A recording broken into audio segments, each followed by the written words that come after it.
دوكا لا فيفا تنقص لك الديبلاسمون، تي با اوبليجي دو فار الديبلاسمون ا لوزا باش تشري. كاين اون بلاتفورم تدخل فيها تحط تجوانتي لي بياس اجوان لتما كو سوا هاد الورقه ولا الاخرى. ومن بعد دركا مع اللي دركا الناس كاع تجوانتي تسكاني وتبعت دونك ريزون دو بلوس راهو خطير لو كان تسكاني ودير حتى شحال صح. ودوكا لي نوفال تكنولوجي تجبد اي سيناتور تاع مدير تاع شركه ولا تاع فريق، تقدر تسكاني لا سيناتور تعاود تبعتها وتقدر تكون فالسيفي. بصح من بعد يوسف هو اللي سكانو بعد.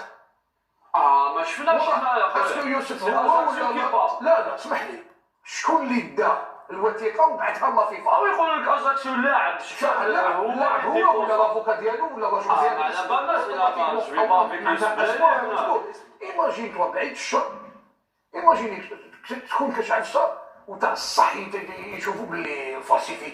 ومن بعد في من نهضروا هنا كمحللين ولا كصحفيين وكجزائريين حاضرين. سي لو كي فا تو دوسي ابري. هو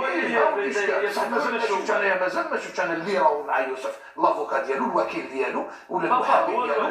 بصح لازم تهضر عفسه كيما هادي ودوك كتروح لا فيفا ويولي يديروا الاخر ومن بعد اجاكسيو هضر مازال الاخر قال لك ديمونطا الاخر الاهلي السنوي.